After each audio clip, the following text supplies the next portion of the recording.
अस्सलाम वालेकुम नाज़रीन, मैं हूं मोहम्मद ज़ुबैर, शुक्रिया और परवरिश का मुसन्निफ़, पेरेंटिंग कोच और कॉर्पोरेट ट्रेनर। नाज़रीन, आज मैं आपसे एक बहुत ही दिलचस्प रिसर्च शेयर करूंगा। अगर आपने इस एक बात पर जो मैं आपको आज बताने जा रहा हूं उस पर अमल कर लिया तो यकीन करें, हो सकता है कि आप अपने बच्चे को बहुत बड़े नुकसान से बचा लें। अगर आप चाहते हैं कि आपके बच्चे की ज़बरदस्त तरीके से जहनी नशोनुमा हो, उसकी याददाश्त बेहतर हो, तो इस हवाले से भी आज की वीडियो बहुत इंपॉर्टेंट है। नाज़रीन, रिसर्च ये हुई कि एक चूहे को लिया गया और उसके सर के अंदर मुख्तलिफ वायर्स वगैरह फिट करके इलेक्ट्रोड्स के जरिए उसको एक मेज से भूल भुलैयों से गुजारा गया। भूल भुलैयों से गुजरते हुए ये नोट किया गया कि उसके दिमाग में किस तरह की आवाज़ें पैदा हो रही हैं, वो अपने आप से किस तरह की बातें कर रहा है। नाज़रीन, जब चूहा जब रास्ते से गुजर रहा था तो उसकी तमाम की तमाम आवाज़ों को रिकॉर्ड किया जा रहा था। और आज के दौर में ये काम बहुत आसान है और ये होता है। तमाम जानवरों के साथ और इंसानों के साथ उनकी आवाज़ों को रिकॉर्ड कर लिया जाता है। तो जब वो उस रास्ते से गुजर रहा था, उन भूल भुलैयों से गुजर रहा था चूहा, तो चूहा जो अपने आप से बातें कर रहा था वो रिकॉर्ड कर ली गई। जब चूहा वापस आया, रास्ता पूरा समझने के बाद, देखने के बाद, तो आने के बाद अब उसको सोने की जरूरत पेश आई और वो सो गया। यहां दिलचस्प बात ये नोट की गई कि जो बातें चूहा रास्ते से गुजरते हुए अपने आप से कर रहा था, जब वो सोने के लिए लेटा तो वही आवाजें वो रिपीट कर रहा था। यानी वो रास्ते को दोहरा रहा था, रास्ते को याद कर रहा था। जब वो सोकर उठा, उसको दोबारा उस रास्ते से गुजारा गया तो वो बआसानी उस रास्ते से गुजरता हुआ अपनी मंजिल पर पहुंच गया।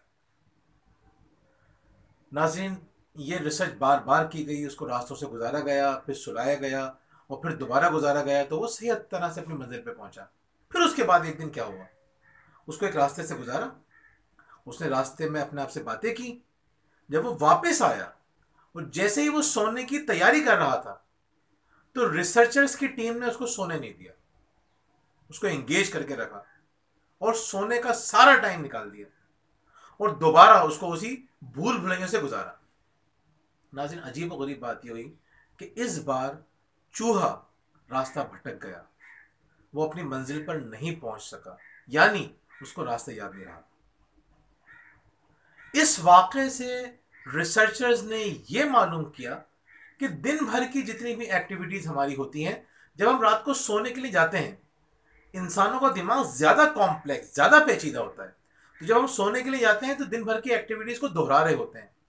और जिन लोगों की नींदें पूरी नहीं होती, तो जो कुछ उन्होंने दिन में सीखा होता है, देखा होता है, उसका बहुत बड़ा हिस्सा वो भूल जाते हैं। हमें ये बेवकूफ़ बनाया जाता है कि हम जो कुछ देखते हैं, जो कुछ सुनते हैं, जो कुछ महसूस करते हैं, हमेशा हमेशा के लिए दिमाग में महफूज हो गया। ऐसा नहीं होता। बहुत बड़ा हिस्सा हमारा ज़ाया हो जाता है, कभी ज़िंदगी में दोबारा वापस नहीं आता। नाज़रीन, जो बच्चे और बड़े भरपूर नींद नहीं लेते, आहिस्ता आहिस्ता उनका दिमाग कमज़ोर होना शुरू हो जाता है। जो कुछ चीज़ें उन्होंने सीखी हैं उसका बहुत बड़ा हिस्सा ज़ाया होना शुरू हो जाता है।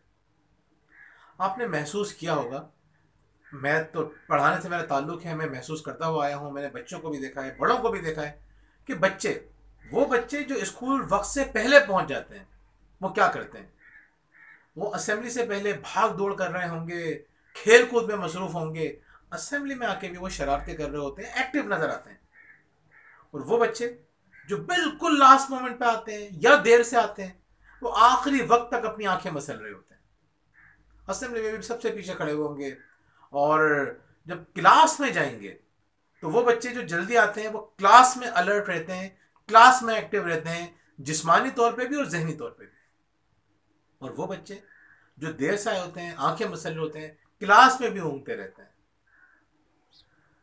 नाज़रीन, हमें ये तो बहुत शौक होता है कि बच्चों को किसी तरह से जगा के स्कूल भेज दें, लेकिन हमें इस बात की फिक्र नहीं होती कि हमारा बच्चा कितना सीख रहा है। ये असल में जरूरत ये समझने की है कि हमारा बच्चा सीखे। सीखेगा नहीं तो स्कूल जाने का फायदा क्या है उसका। हम क्या बेवकूफ़ी करते हैं, हम ये बेवकूफ़ी करते हैं कि अपने आप को डिसिप्लिन नहीं करते, नज्म ज़ब्त की पाबंदी नहीं करते, अपने बच्चों को जल्दी सुलाने की कोशिश नहीं करते, गैर सेहत बख्श एक्टिविटीज़ के अंदर खुद को इन्वॉल्व करके रखते हैं। और सुबह बच्चे की नींद पूरी नहीं होती, ज़बरदस्ती उसको उठाते हैं और स्कूल भेज देते हैं।